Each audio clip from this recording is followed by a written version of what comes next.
لە دوای تەواوبوونی ئۆپراسیۆنی کۆنتڕۆڵکردنەوەی شارۆچکەی فەلوجەوە، ئۆپراسیۆنێکی دیکەی بەرفراوان بۆ کۆنتڕۆڵکردنەوەی ناوچەی جەزیرەی خالیدیە لە 4 قۆڵەوە دژ بە چەکدارانی داعش دەستی پێکرد کە دەکەوێتە نێوان هەردوو شاری ڕوومادی و فەلوجەوە.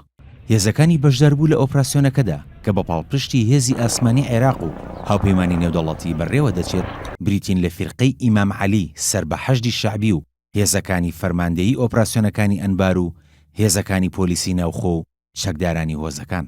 لە دوای چەند کاتژمێرێکیش لە دەستپێکردنی ئۆپراسیۆنە سەربازیەکە، هادی عامری ئەمینداری گشتی ڕێکخراوی بەدر و فەرماندە لە هێزەکانی حەشدی شەعبی ئاماژەی بەوە کرد کە بە پاڵپشتی هێزە ئەمنیەکان توانیویانە ڕێگەی خێرای نێودەوڵەتی نێوان ڕۆمادی و فەلوجە کۆنتڕۆڵکردن. سەرۆکی ئەنجومەنی قەزای خالیدی ڕایگەیاند گرنگی کۆنتڕۆڵکردنەوەی ناوچەی جەزیرەی خالیدیە لەوەدایە کە بەهۆیەوە ڕێگەی خێرای نێودەوڵەتی دەکرێتەوە کە هەردوو شاری بەغدا و ڕۆمادی بەیەکەوە دەبەسێتەوە.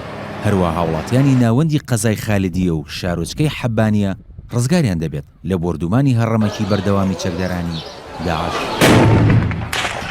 ئەوە جگەلەوەی کە بە کۆنتڕۆڵکردنەوەی ئەو ناوچەیە هەڕەشەکانی داعش لەسەر هەردوو شاری فەلوجە و ڕۆمادی کەمتر دەبنەوە. جەزیرەی خالیدیە کە زۆربەی دانیشتوانەکەی لە هۆزەکانی دلێمن 20 کیلۆمەتر لە ڕۆژهەڵاتی شاری ڕۆمادی ناوەندی پارێزگای ئەنبارەوە دوورە، 110 کیلۆمەتریش لە ڕۆژئاوای شاری بەغداوە هەڵکەوتووە. لە ناوەڕاستی ساڵی 2014 شەوە وەک زۆرێک لە ناوچەکانی دیکەی پارێزگای ئەنبار کەوتۆتە ژێر دەستی چەکدارانی داعشەوە.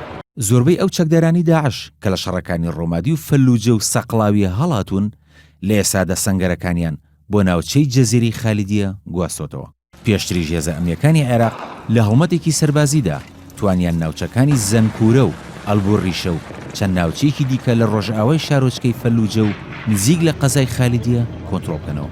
تا ئێساش لە ژمارەیەک ئۆپراسیۆنی سەربازیدا شاری ڕۆمادی ناوەندی پارێزگای ئەنبار و شارۆچکەکانی فەلوجە و هیت و ڕودبە و گەرمە و سەقڵاویە کۆنتڕۆڵ کراونەتەوە، بەڵام هێشتا شارۆچکەکانی ڕاوە و عانە و قائیم لەژێر کۆنتڕۆڵی داعشدا ماونەتەوە.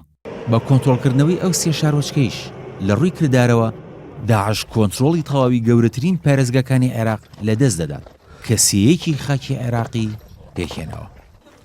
کاروان شێخ موحسین NRT